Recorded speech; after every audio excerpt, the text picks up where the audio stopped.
Welcome to Life on Purpose, where we talk all things health, wellness, and living your life on your terms. I'm your host, Brandy Eilert. Welcome back to the Life on Purpose podcast. I really hope everyone is enjoying a little relaxation this summer. I know for me, I love summertime.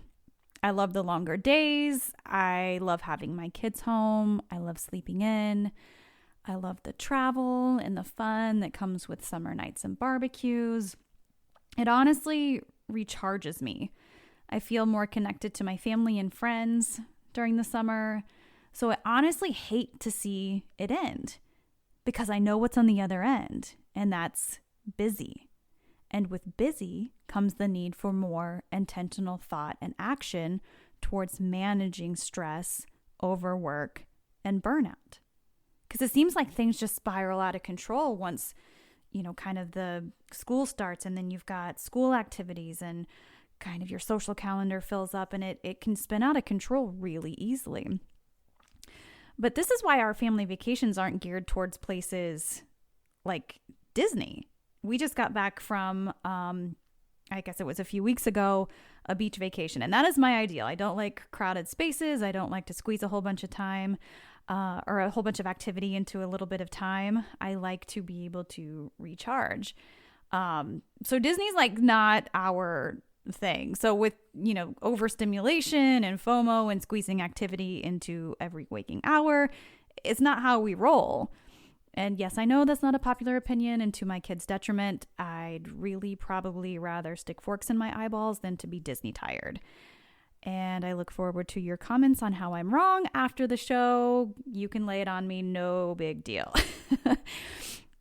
It takes a lot of intention not to let busy get the best of us, especially those of us in our child rearing years. Stress can spin out of control and fast. You overfill your calendar with multiple sports activities and camps and work engagements and social engagements and so on. At our house, we try to manage this, but even we are not immune to the effects of today's societal expectations. We've found that boredom is a thing of the past. Kids, even our own, have a difficult time being bored. Expecting 24/7 entertainment, either with devices or activities, and when those things are not present, they honestly don't seem to know what to do with themselves. It makes me nostalgic for the past. That's when creativity, to me, was at its best. We created things to do. Sometimes it led to trouble, but other times it led to hours outside, playing games, riding our bikes, exploring our surroundings. I remember being a kid with my younger brother, and we would literally pack a lunch and be outside all day long. We had a really big piece of property, but we would go and we would play in the barn, or we would play kind of in the trees behind our house, and we would eat out there. I'm sure our parents checked on us every once in a while. I don't think I probably realized, that they did, because we were just, coming up with things to do. We did, we did not have we didn't grow up in that device era.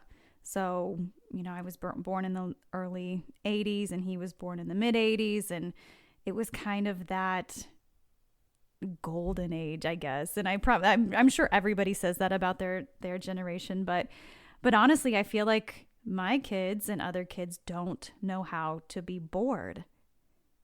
And it's kind of sad to me. But all of that to say that I know we cannot and will not be going back to those days, but there has to be a happy medium somewhere. We have to be able to shut off, have better work, life, family balances, insert joy into our days, and not just activity after activity after activity. Burnout is real, and the effects can be detrimental. Depression, physical health issues, effects on personal relationships, and so on. And these effects certainly should be recognized and remedied in workplaces, homes, and healthcare. Oftentimes, our lifestyles are not recognized in the traditional medical model, and making small changes to our stressful lives can make a huge difference in our overall health outcomes. Today's guest knows this all too well. Dr. Renee is a double board certified doctor who has been working with women for over 20 years. And due to her own personal health issues, she stepped outside of the box of conventional medicine to take a radically different approach to heal herself from the deep depths of burnout. About a decade ago, Dr. Renee was living what she thought was her dream life. She was an extremely busy OBGYN, married to a doctor with toddler twins, and had moved to a quaint, quiet town in the country. One day in May 2012, Dr. Renee fell off of her horse during a riding lesson and broke her back. She not only struggled with severe back pain, but the fatigue and the inability to focus. Her doctor diagnosed her with depression, but her symptoms did not improve after trying 2 different antidepressants. 2 years after her injury, Dr. Renee was still struggling with unexplained symptoms. After exhausting all of her options in the conventional healthcare system, she was put in contact with a doctor who was a quote-unquote anti-aging practitioner. More on that in the interview. She finally received the appropriate diagnosis. Her symptoms resolved, and she got back on her feet and joined the world of functional medicine. In August 2019, Dr. Renee started Kaspira Elite Health Consulting, LLC. Throughout her journey, she has certainly faced her fair share of obstacles and has mastered the art of leaping into transitions with each pivot. Dr. Renee empowers women to take control of their health, jumpstart their energy, improve their confidence, and reignite their libido. I loved this conversation so much, and I hope you will too. Here is my interview with Dr. Renee Wellenstein. Dr. Renee, welcome to the Life on Purpose podcast. I'm so grateful to have you here today. You have a really interesting story, and you have an area that I haven't really talked about on this podcast a whole lot. And that's kind of the burnout area, the libido area, all of that stuff that, we don't really as women kind of want to talk about. So again, welcome. Thank you for being here. Thank you for having me. Yeah. I, as we were talking before we hit the record button, I have a history myself of a lot of things that I never knew existed, which is why I got into the field of functional medicine. But I am a double board certified doc now, but I was traditionally trained as an OBGYN. And, I thought I was living the dream life because we were in a suburb of New York City, but we had moved to the country. I had twins. And of course, I always say, what do I do when I move to the country? I get my dream horse, because that's what you do when you're in the country. I was a dairy farmer's daughter, and he never let me have a horse. So I waited till I was in my mid-30s to get my horse. And all was great until the day I fell off that horse. And that, I always say that's where my story begins, because I felt like I had a pretty routine, mundane life, even though it was my great life. Yeah.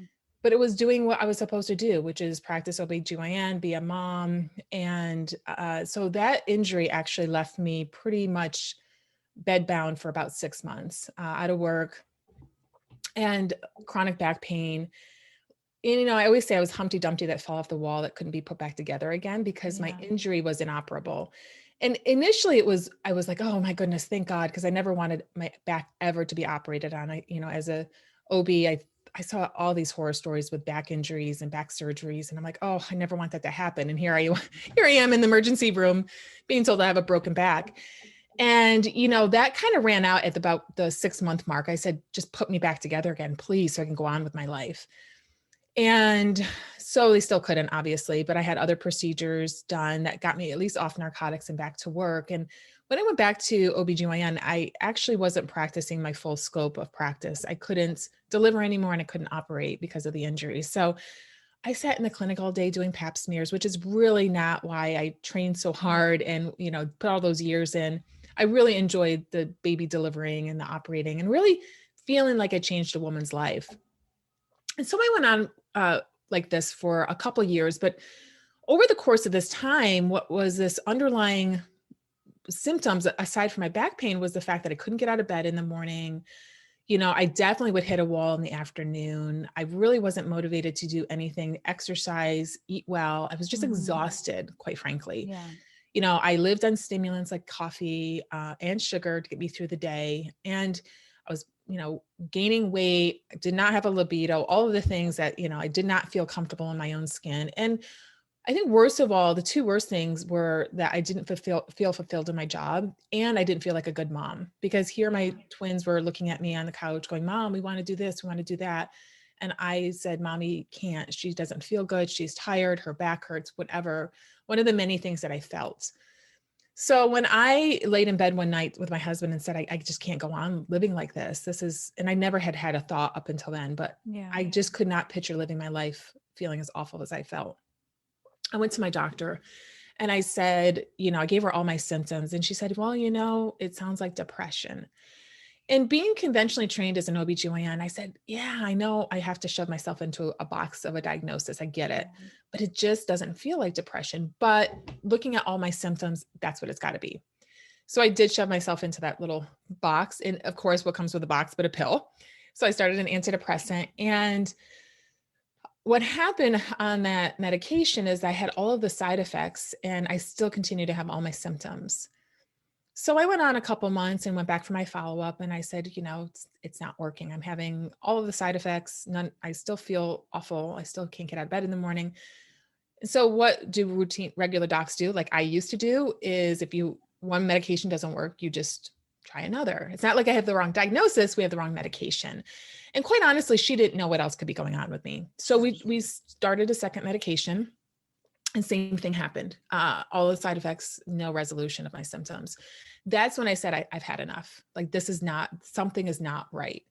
So I abruptly stopped the antidepressant, and I do not recommend anyone out there, if you're listening, do that. Consult with your doctor. But I did consult with my doctor husband, and he's like, yeah, go off of it. Well, that wasn't the best thing, but I did go off of it. And now I was like, now what? And ironically, at the same time, I was put in contact with a functional medicine doc, and I didn't even know what that was.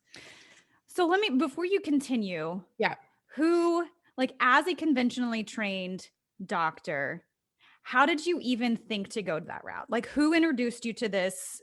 How did this come about? Because it is not a well-known route, I guess, that a lot of us know to take, or know that it's an option to take. Well, it's kind of a funny story. It wasn't back in the day where everyone was online talking about this. It was, I actually, because I was so unfulfilled in my life career in medicine, I started selling anti-aging skincare because I wanted something fun to do in my life. Right. Yeah. So I started that soon after my injury, probably within 6 months, just for something more challenging, because again, I just was not fulfilled. And a former friend of mine who grew up in the same town I did actually messaged me, and she said, hey, I had this really great functional medicine doc, they didn't call him holistic health, who does anti-aging. So it was the word anti-aging that got me hooked up with her.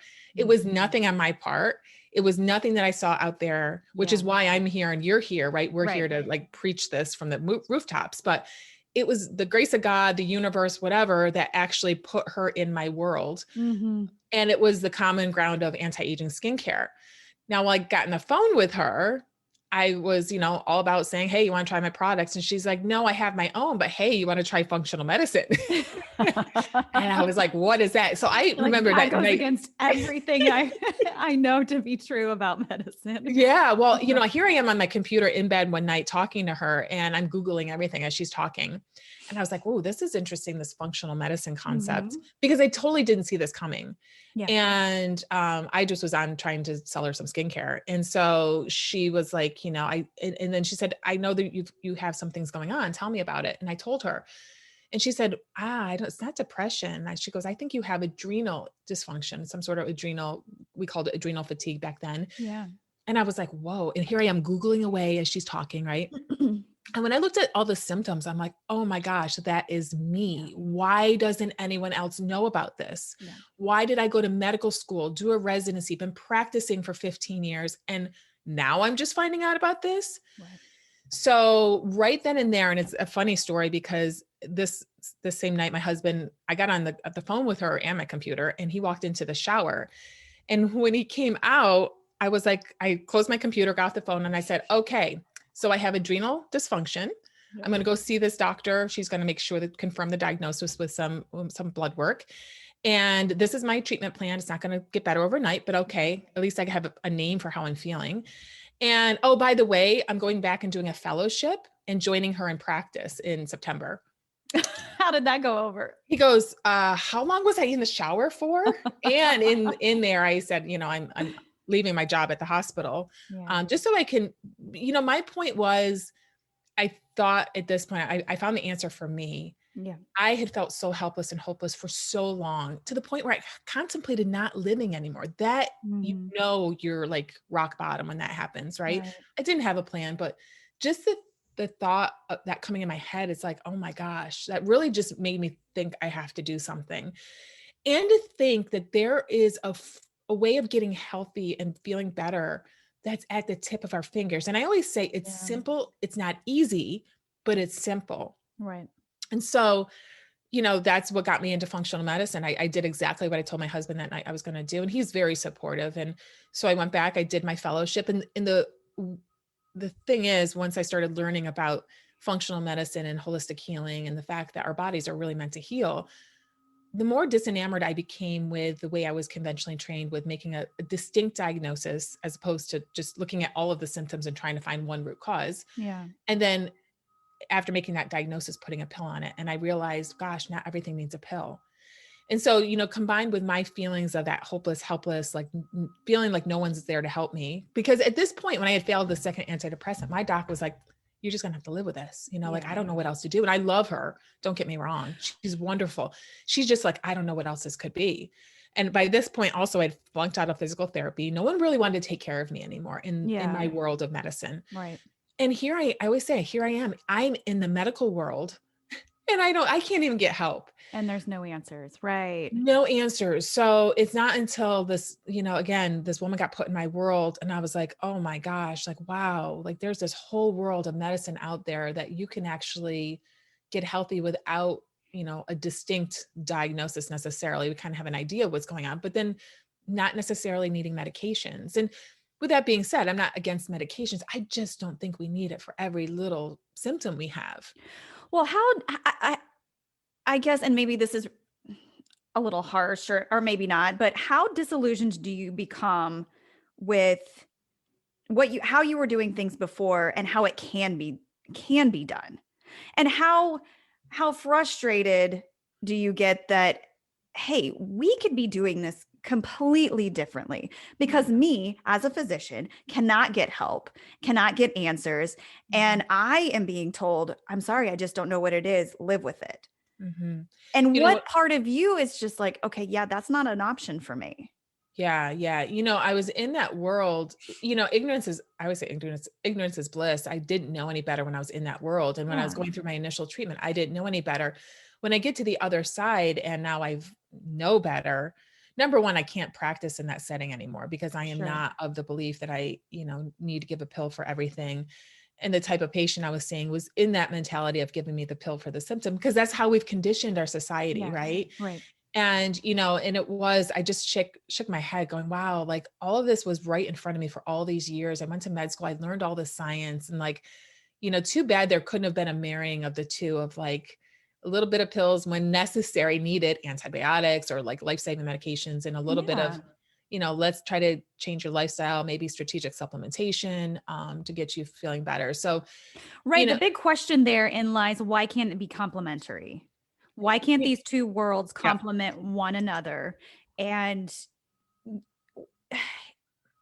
it's better for the patient, correct? Yeah, I agree. Instead of saying, hey, okay, we're going to fit you in this box and give it a pill. If this pill doesn't work, I'm sorry, you're just going to have to live with it. I can definitely speak to that, because back when I was OB/GYN, I would actually, where I currently live, I'm in a rural area, but I have a lot of people that live or spend their summers where I currently live, but then they live year round in New York City. So they'd have a doctor down there prescribing something called bioidentical hormones. And I recall a lot of these women coming to me saying, yes, can you do my exam, but can you also check blood work and make sure my levels are okay? And I remember thinking back then, like my ego was never so big to put another doctor down for how they were practicing. Oh, sure. I was always, and I like to say, I'm always humble enough to say, I don't know enough about those bioidentical hormones that you're taking, like creams that your doctor kind of made for you. Yeah. I don't know how to follow hormone levels. All I know how to do is to check to see if you're in menopause, or to see if you're ovulating, if you're trying to get pregnant. Those are the only two tests that I really know how to do. Yeah. I don't know how to check blood work to adjust your levels. Mm-hmm. So I would actually, unfortunately, I have to defer that to your doc. And I understand now where they were coming from. Number one, they're trying to save some money by using a lab that their insurance is going to cover. Sure. And to try to get some information. And, on the converse, being so a lot of docs, I can actually speak from the conventional side, is they think that if they didn't learn it in medical school, it doesn't exist. And we did. Yeah. The problem is it was so glossed over by making a diagnosis and then a course called pharmacology, which is basically drugs. We have a lot to learn about drugs, the interactions, how they work, side effects, all of it. And because drugs can be very dangerous. And so there's a significant amount of time in medical school dedicated to learning about the drugs. Yeah. So a lot of docs, and I hate to say this, but they're on this ego trip of saying, well, if that's not how I practice, that's not how medicine's done. If that's not how I was trained. Mm-hmm. And, I have to say nowadays, though, some are opening their mind a little bit more. Yeah. But that's not across the board, because even when I was practicing in my office, I would have patients that were afraid to tell their doctors that they were working with me. They would get yelled at if they were working with a functional medicine doc. Yeah. So a lot of times, while I want to be collaborative, because at the end of the day, it's not a competition. It's about getting the patient to feel better. Yeah. Maybe a little bit of this and a little bit of that. However, a lot of docs feel it's competitive, and I don't know why that's the case, but it is. And I would have for instance, I had this wonderful gentleman who had cancer, and he came to me because he wanted his last years of life to be his best. He had so much taken out of him for his cancer treatment, and he knew there was a better way. And his doc didn't necessarily know how to do that. So he came to me, and she was very cooperative with our working together, like testosterone therapy and supplements and this and that. And so that was probably the most collaborative relationship I had. Yeah.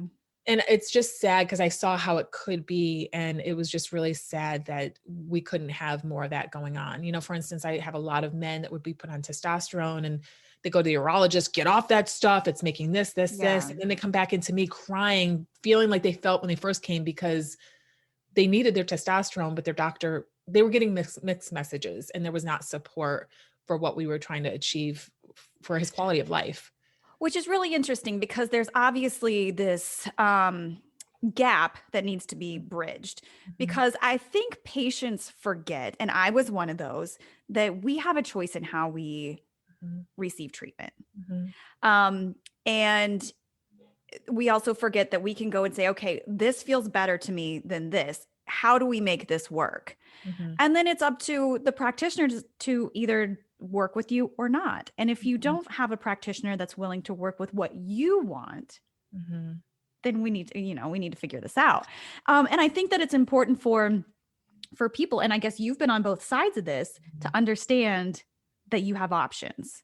You definitely have options. You have options of how, and you have a say in how you want to go about this. But I think what's happening here is that there is a lack of understanding, or even a lack of education of, okay, what are those options, and how will they work for me?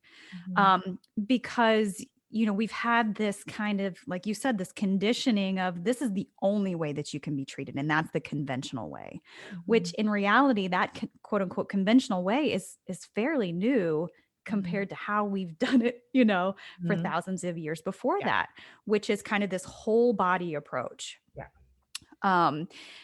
So I appreciate, practitioners, doctors like you who can say, okay, we can marry these two worlds, and this is for the betterment of you, the patient. And we're going to look at everything, top to bottom, inside, outside, emotional, whatever. So, and that leads me back to this adrenal dysfunction. So can you speak to that a little bit, of how, like, your emotional world, kind of this constant stress, this emotional stress, these, changes, everything that we do to ourselves on a daily basis, how does that manifest physically into adrenal dysfunction? Yeah, we weren't meant to be stressed 24/7. I have nothing against acute stress, and that's your stress where you have an exam to take, you have a Yeah. talk to give, like that come and go stress. And that's what, have a test, you really study well, you retain it, you do well. Like Yeah. that is a good stressor. It's the stressor where, and it's different for everyone. It can be, everyone perceives stress as like just an emotional stressor. And that's the predominant stressor out there, especially now Yeah. with, you wake up in the morning worrying about something, or mindset talking negatively about yourself. Maybe you've gained weight over the past year. You don't feel comfortable in your skin. You're a failure. You're not a good mom, whatever. You continue that through line throughout the whole day, maybe a little bit of different topics throughout the day, and then stressing about the kids at home. I get it. Yeah. Home, virtual schooling and this and that, having to balance, maybe working from home, doing all the things. And then you fall into bed at night. You maybe get a good night's sleep, maybe not, which is a, huge thing. A lot of people were not sleeping well over the past year. Maybe you're medicating with extra alcohol because of all the stress, and not eating as well because of the comfort foods that make us feel better. And then, over time, and everybody's different, your body starts not being able to keep up with that pace of stress. We weren't meant to deal with that. We were meant to, the tiger jumped out of the bush, our stress level, our cortisol level, which our stress hormone goes up. We either kill the tiger or the tiger kills us, and our stress level comes back down. Yeah. Our cortisol comes back down. That is like the acute stressors that we thrive on, not this 24/7, 7 days a week, 365 a year stress that we are dealing with. So people's ability to deal with it varies too. We're all genetically different, and some people do thrive on stress until a certain point. For me personally, I was obviously thriving on stress because I was not sleeping every third night. I had twins, multiple sleepless nights, and the stress of delivering babies, all the things. And my event that put me over the edge was that fall. Yeah. So a lot of people, either it's one event, a traumatic event that just totally puts them into a tailspin, and all of a sudden they start having these symptoms, or it's just this chronic every day. And then, they don't even notice until one day they do notice, like, wow, I just can't do this anymore. I can't get out of bed. Yeah. And, I used to see this a lot when I started getting educated on these subjects after going through my own personal experience and still working at the hospital. I would see women coming in, mom of 5, single mom, working 3 jobs, coming into her doc just to get help, giving all the symptoms I just gave. Yeah. And she walks out with a antidepressant. Right. And that was the day that I knew I couldn't stay in that world of in the conventional world and try to do well by the patients, because I just knew that, number one, a lot of what I was doing and talking about wasn't accepted in my world of conventional care. But number 2, like, that's not what she needed. She needed help. She needed to be validated that this is real. You have burnout. Yeah. Maybe she had a little depression. I'm not saying she doesn't, but you got to look at the other factors too. Like, she needs help. Where can we get help? Where can we, say no, set our boundaries, right? And where can you do a little self-care, get some sleep? And, I know that sounds so like, oh, but it's so crucial when you're trying to heal your body from this chronic stress. And Right. not only that, stress awareness, where is your stress coming from? Because I was just saying, a lot of it's emotional, but some could be physical. A lot of chronic diseases out there that got worse over the past year because of our lifestyle. Yeah. That's a huge stressor. I see a lot of people, when I check their blood work, indications that their body's super stressed, and they didn't have emotional stress. They had more chronic diseases that were really not doing well. So, you have to look at the whole picture of where is your stress? Is it more of a physical condition? Are you diabetic? Your sugars are out of control? Right. That's a huge stressor on their body. Or is it more emotional? Again, I work only with women now. And that's usually what I see as a predominant stressor is finances, kids, work. They're feeling trapped in their job, or they're not making enough money. And so it's always the awareness of what's stressing you out. What can we do about it? And I don't make it sound so trivial, like, oh, just go find another job or just find some money growing on a tree. Right. No, but you can only figure out a solution when you realize what the problem is and what's, and you can only start working on your stress level if you start addressing what it is that's stressing you out, and have a plan. What's really interesting, and I think back to my own diagnosis, I had a lot of things going on, but adrenal dysfunction was one of mine as well. And I remember the first time somebody said, okay, this is what's going on, that in itself was a stress reliever, because I had an answer. And then from that point on, okay, now I need a plan and we can start to work on this. And so I think the validation of just someone saying, okay, this is what's going on, let's work on what's going on in your life, and we can work on that. What's going on in your body, and we can work on that. That in itself was just like, oh my gosh, I'm not crazy. Yeah. Because I think that oftentimes we're just like, I feel nuts. I feel like I'm going crazy. My doctor's telling me that I'm just depressed. I don't feel depressed. I don't think that's what it is. Because so let's talk about that. What are some of the physical symptoms of high cortisol or cortisol dysfunction? Yeah, it could manifest as high cortisol in the beginning, which that's essentially not the time a lot of people start coming to me because they're still Like feeling high very or low. yeah. Yeah. But what happens over time is your cortisol is supposed to be high in the morning to get you out of bed. Melatonin goes down, cortisol goes up. You're like, bing, wide awake with the sun coming up. That's what's supposed to happen. And then throughout the day, it's just this gradual decline to the point where it's low at night. Sun's coming down, it's getting dark, triggers our body to start making melatonin, our sleep chemical or sleep hormone. Then we go to sleep. Well, what happens after chronic stress is that the pattern becomes dysfunctional in that in my instance, and that's exactly, I would just want to sort of resonate with what you just said, that when I actually saw my saliva test, which is how my cortisol was measured, and I saw how low it was in the morning and the fact that it went up at night, because that's the other thing I didn't mention is I had a second wind at night and I was low throughout the day. I was like, oh my gosh, it's now all in my head. I'm not crazy. Right. And I literally I think I just sat there and cried like, oh my God, I have an answer. Just like you said. So yeah, I was in that stage 2 whereby my cortisol wasn't as high in the morning. So I couldn't get out of bed. It would actually just remain, even go lower throughout the day. And then in the evening, I would start spiking up around 10 o'clock. And that was a picture called Wired Tired. And I was definitely manifesting with those symptoms of inability to get out of bed in the morning, right, low all day to the point where I needed those. If you find yourself like just living on coffee, a pot of coffee a day, looking for those comfort foods, the sugars for your energy, not like energy, but comfort foods because you are stressed.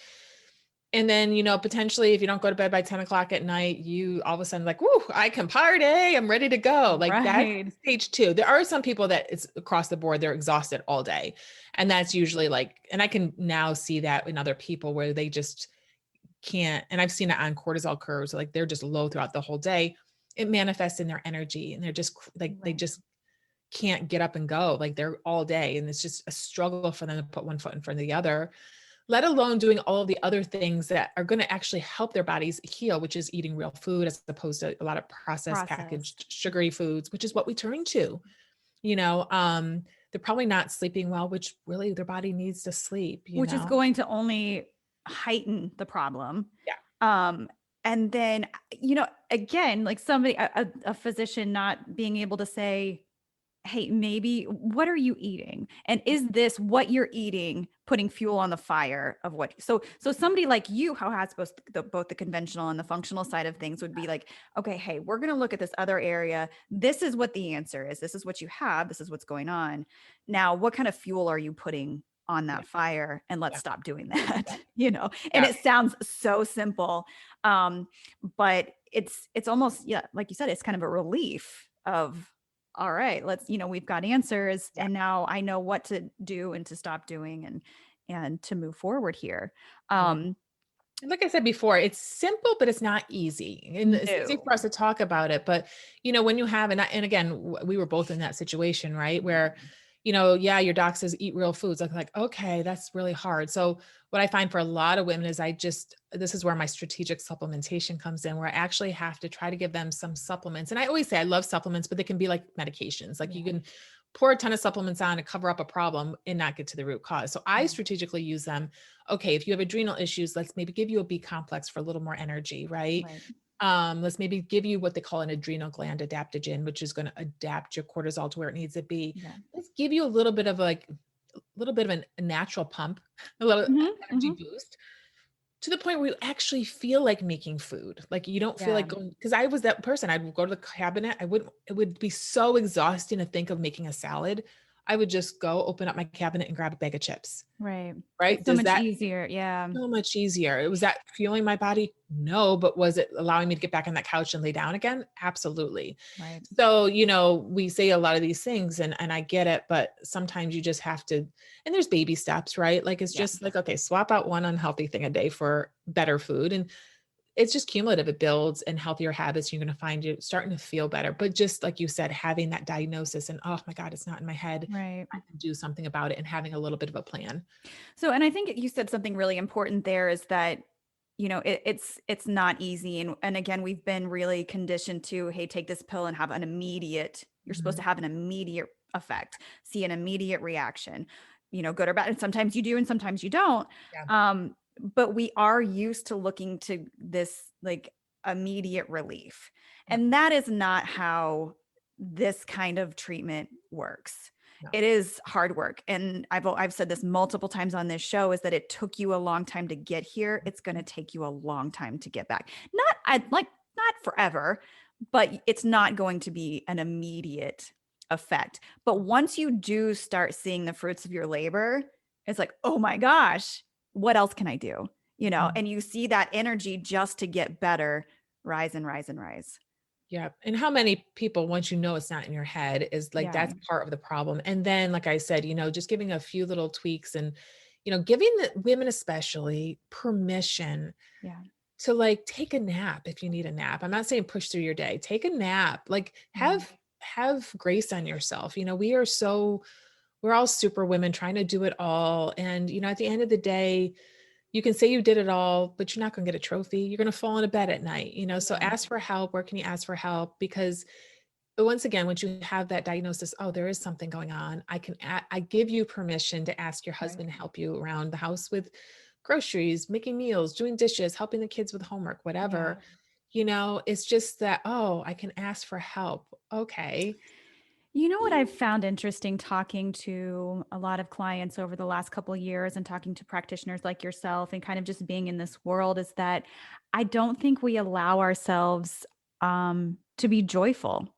Mm-mm. There is kind of this lack of, you feel like you have to struggle through. And if I struggle through, then I've done a good job, but we forget that we can be peaceful and joyful too. Mhm. So being able to find that, and that can sometimes be a missing piece too. Where can we infuse joy into Mhm. our lives? Um, because even that has a physical effect on our bodies. Mhm. Just joy, just laughing, relaxing with friends, having a cup of coffee at a coffee shop with girlfriends and talking about nothing or everything. Um, it's such an important piece of our health that I think we don't often see or give enough credence to. Yeah, and I think this year has been a huge, you just said something that sort of triggers something with me. Why I'm seeing this so much more now Mhm. is because women we strive, we love connection. Yeah. We love connection with our significant others, with other women, and Mhm. we have lost that over the past year. We Yeah. have been unable to go out and have coffee with our friends, go out for a glass of wine, Yeah. just us with our girlfriends, not Yeah. being the mom, not being the wife.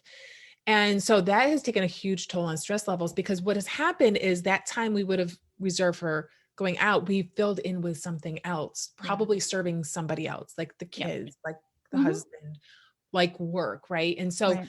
I have found a lot of women don't even know what brings them joy anymore because they filled in all the nooks and crannies that we thought we were going to have with a pandemic. Yeah. Oh, we're all staying at home now. We're all not Yeah. going out. We have filled it in with a lot of other stuff Right. that now trying to resurface and come back out. It's like, now you got to, okay, what doesn't belong here? What can I give up so I can have a little me time? And it's Sure. not selfish to figure out what brings you joy.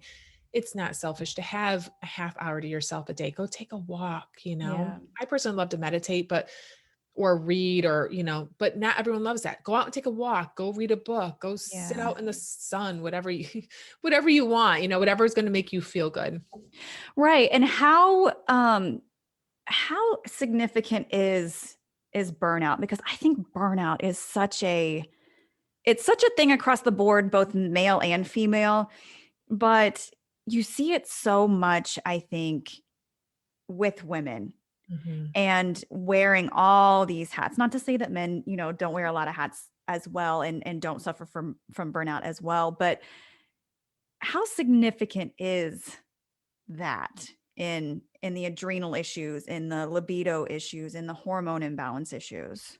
I mean, it throws off everything, the simple burnout. And I love that fact that we can now say that as opposed to adrenal issues or adrenal dysfunction, because Yeah. I think people get it. When we say burnout, they Yeah. get it. And, and it's interesting because I have seen more articles recently about burnout and like the conventional world. So like Oh, that's docs great. are Yeah. getting it. I don't know if they know how to work it up or anything, but like Yeah. I do find, there's for a lot of women, there could be more than one thing going on, like it was with you. Yeah. And, so there could be, but the problem is that burnout, that cortisol dysfunction actually sets in motion a lot of other female hormone disruption, male hormone disruption, insulin issues, so sugar issues, obviously oxytocin issues, which is our cuddle love hormone, our connection hormone, that goes down when cortisol goes up. Yeah.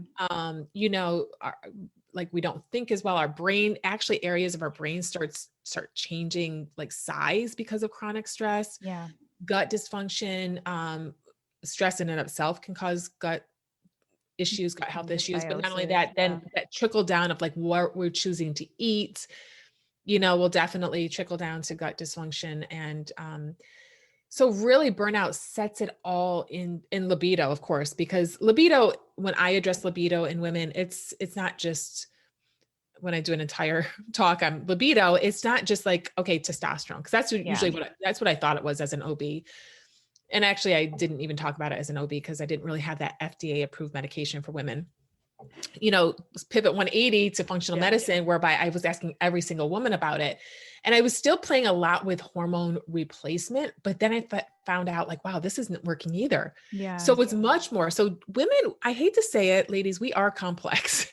We have, men, and not to just, not as a jab to men, but they are much more, they're simple. They have one main hormone. They have a problem usually, in that sexual health department. You fix that hormone. Mm-hmm. Good. Ladies, we're not that simple. We have two main hormones, plus we have a little of their hormone, plus we have a lot of other hormones.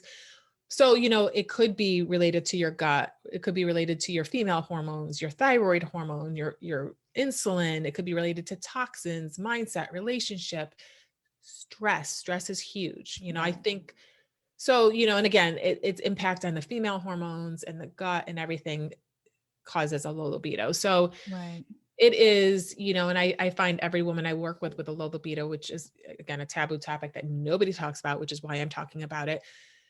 A through line for all of those women is stress, some degree of stress. Right. And so how does that manifest physically? What are you seeing when somebody comes to you and they have all these issues going on, and libido is one of them? This low libido, not wanting that physical connection with their partner, not being capable of it even. Like, what are you seeing physically happening in their bodies?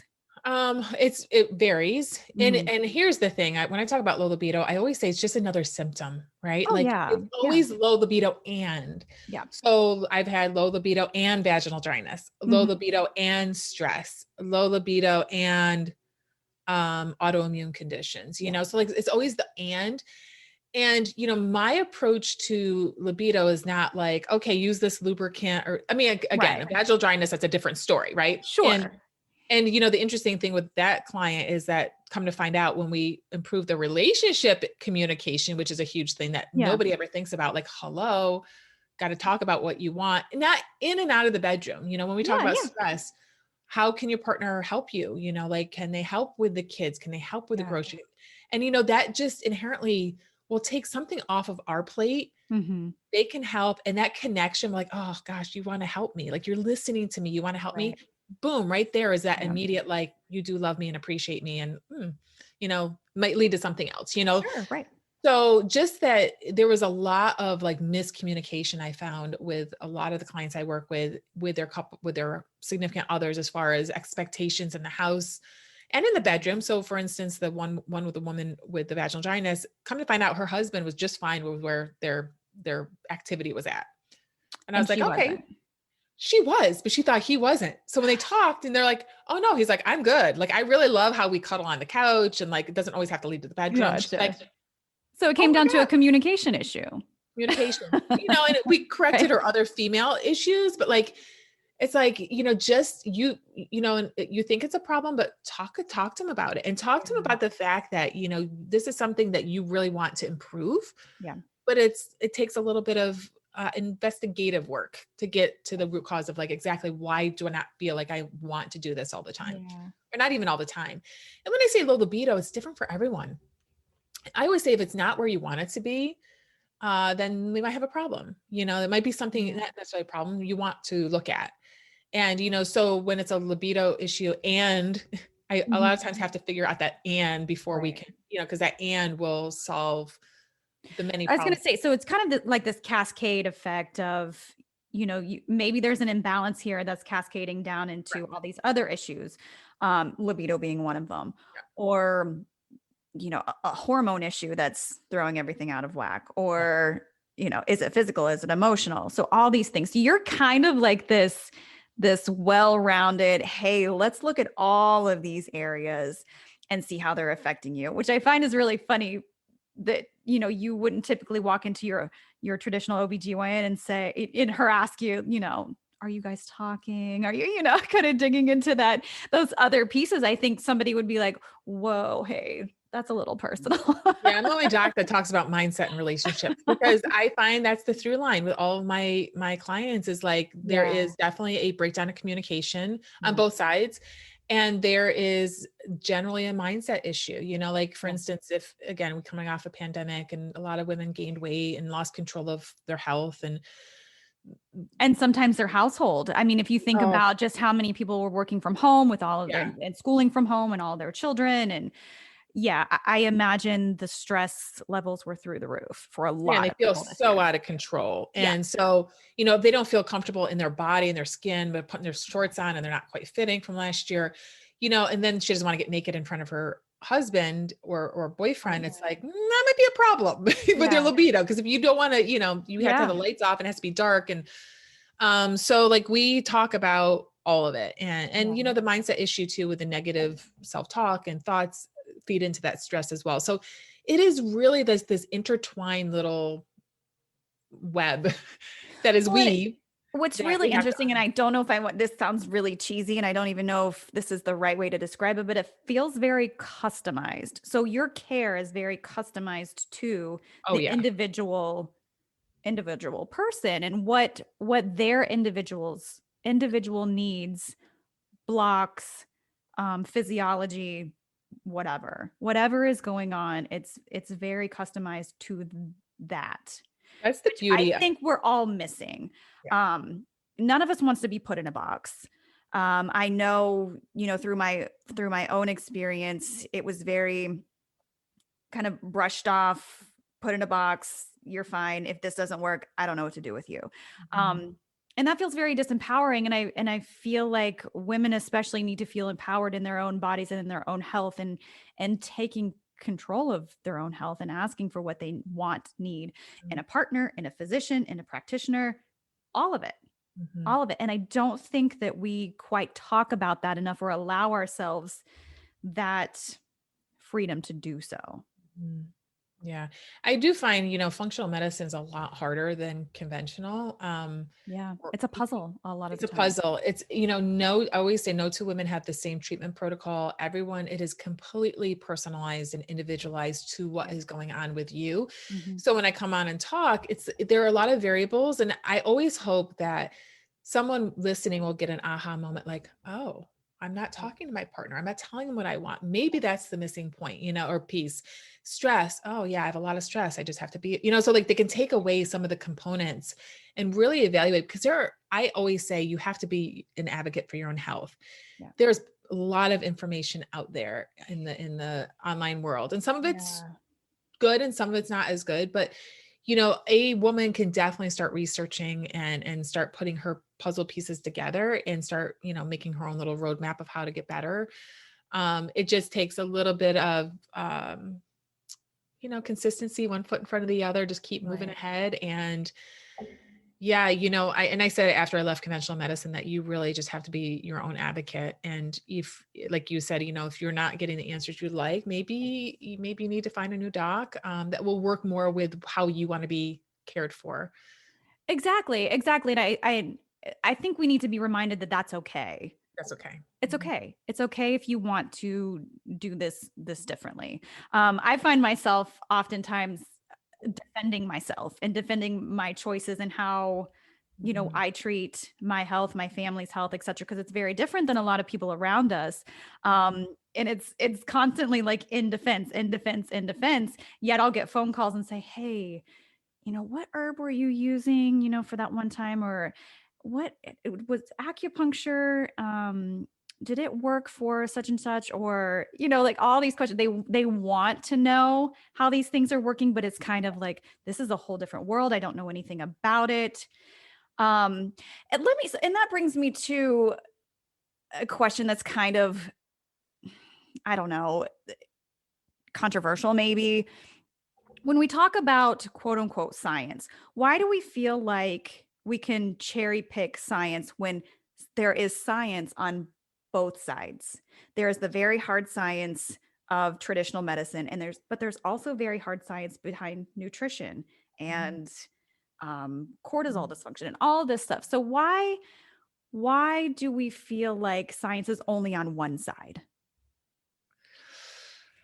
Oh, pharmaceuticals, drug companies, big, and I'm not like conspiracy theory, and Oh gosh, and but I I have to I would say, never I would never like, yeah, I would never think that about any practitioner on there, but I feel like it's so there's an attack on yeah, because nutrition. vitamins don't make companies money. Yeah. Make some supplement companies money, but like, and there's a lot. But the thing is, there's not a monopoly on supplements. Like you can get a vitamin D No, from and several companies. You can get, so like it's just, and it's interesting because I do find a lot of the conventional docs. I don't even know what to call. I always call yeah, myself a former conventional doc because yeah, um, I think that a lot of eyes were open during the pandemic when we didn't have a pill for this thing that was killing all these people.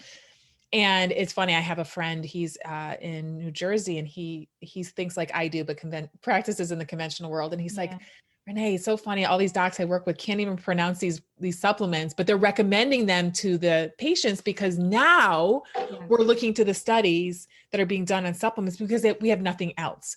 Right. So I do think that when there's a pill for a problem, we kind of focus on, does this pill work versus this pill? That's the science that's out there Yeah. versus natural, like supplements and dietary changes and intermittent fasting and like Right. lower carb or higher fat or whatever the dietary measures might be. Like we don't focus on that. We focus on the pill A and how did the pill work in pharmaceutical. a study. The Yeah. science behind a pharmaceutical rather than the Correct. science behind vitamin D that is at every cellular function Yeah. possible. Yeah. Yeah, it's really interesting, and this whole past year has been kind of that for me. I'm like, well, wait a minute, there's also science over here. Like, why are we looking at this kind of thing? And I find it very frustrating that we can't, again, marry the two.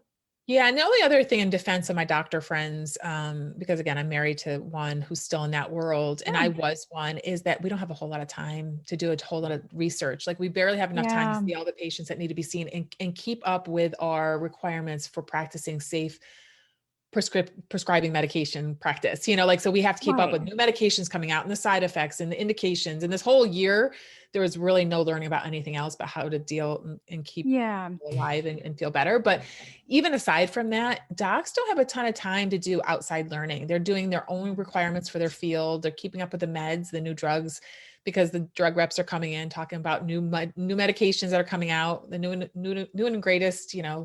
diabetes medicine or whatever the case may be. And they don't, and at the end of the day, when they go home and finish their charts and all the things, like they just want to, There's no more time. no, they want to Well, spend a then little how time with much, their then let family. me ask you this, being in the conventional world and being married to somebody in the conventional world, how much of a disservice is this model to doctors? Because, and I will say this, I have a lot of really great traditional physicians in my life nobody wants to do their patients a disservice. No. They want to give their patients the best care. But you mentioned something earlier that there is not enough time in the model that they are working in. There is just not enough time. Yeah, there's not enough time. And here's the other little thing. When I realized, so I took an oath to do no harm. Yeah. And when I realized that what I had been doing, some of the medications I had been prescribing are potentially harmful, I had to leave that world. Yeah. And people can't understand why I can't go back into that world and prescribe such hormones as Premarin, which I can't. I can't sleep at night Mm-hmm. knowing that knowing what I know, that I prescribe that, versus how I used to be. Ignorance is bliss. Like I said earlier, I didn't know. So all I was educated as a woman, hormone replacement, potentially Premarin, or Right. estrogen replacement. And a lot of the insurance companies, yeah, I'm going to cover that because it's dirt cheap. I'm going to make, that's from horses versus the more natural stuff that I actually prefer now. Yeah. And going back in that world, if I wanted to prescribe even the FDA approved more natural hormones, I got a lot of pushback from insurance companies because it's more expensive. Yeah. They will not, unless you fail one of their preferred medications, they're not going to allow you to use the more natural medications. So And that knowing, has to be incredibly frustrating for these traditional doctors who just want to do the best for their patients and want choices in how they treat their patients. so I have to say that sometimes it's better not to know, because once you do Yeah. know, it's, You can't unknow. Yeah. I know. And then I can't sleep at night because, I had to leave that world. Yeah. And I still encountered it in my practice whereby, a lot of patients try to use as much as they can for functional medicine coverage. And there will still be insurance companies giving pushback Yeah. about more natural hormones, to the point where the poor patient had to come down to, like, do I want to pay for the more natural hormone or go without? And because I was not prescribing the other, Yeah. so Yeah. And those are terrible choices for people to have to make. And especially, and that's another thing kind of on the functional side or the more holistic care, integrative medicine, et cetera, is that insurance companies are not covering these and I don't even want to call them treatments because they're not. But I mean, if you need supplements or you need to see a practitioner or you need blood work, it's difficult and it can add up. So, and I think that for those of us who choose this route, that is frustrating. That is really frustrating. yeah, I like to say now too, I practice more proactive medicine than Yeah. reactive. Right. In my old life, I was just putting out the fires. It's so interesting because when I first entered this field and we would go out in our small little town to events with my husband, and people knew what we did, and they're like, "How is it in your house? Like, you're more like natural and he's more like, Traditional. in the Yeah. hospital, traditional." Yeah. And he always had a good point. He said, listen, when you come into the hospital, because he's a hospitalist, either you have an infection perhaps that I have to make better, or you're dying and I have to get you better. Like he Yeah. said, either way, I'm going to do the measure that I have in my toolbox to get you better and out of the hospital. Once you get out of the hospital, you go work with her. So you don't come back into the hospital. And that's a really interesting and an important distinction, is that there's a difference between emergency care and chronic condition care. Yeah. And obviously there's an important need for these emergency situations and these, traditional medicine and these technologies and et cetera for these emergent situations. But you're right. And he's right. Once you've got this chronic condition and you need to heal, where do you go? Mhm. People Mhm. like you who Yeah. can, inside and out, we're going to work on getting you better. And then I think it's also important for the patient to understand that from this point on, your health is in your own hands. We can put the fires out, but I think we lack an education of how our bodies work. Mhm. I mean, I don't remember growing up really knowing how important food was, Mhm. exercise, sleep. You didn't think about it. You were go, go, go, grab whatever you can. I didn't sleep a whole lot in college. And then, you have kids and you don't sleep a whole lot then. But all of these things add up and they're super important. But we're not being educated on that. And my poor kids, they probably hate my guts. I'm constantly on them about, eating their greens and eating their colors and how much sleep did you get and all this stuff. Like, mom, they're 13, 10, and almost 4, and they don't care about any of that stuff, but I'm doing my best to make sure that they do at some point remember that these things are important, I because agree. that was not me. No, my kids are the same way. And my son often says, Mom, can we just have some junk food in this house, please? I know. And I was like, what do you want? I'll go buy. It's not that but I just don't want you to have that I don't withhold it Right. once in a while, but like, that's not a staple in our It's house. just not there. Yeah. Our kids know, they, are always at neighbors' houses or whatever, going through their pantries and, sneaking stuff at friends' houses because they don't get it here on the regular. But yeah, it's the kind of this, it's important for me, and it's important for me on this show. And it's important to bring people on like you who talk about the importance of proactive health instead of reactive health. And that was perfectly said. We need to be proactive in preventing chronic disease so that we're not just constantly putting out fires later down the road.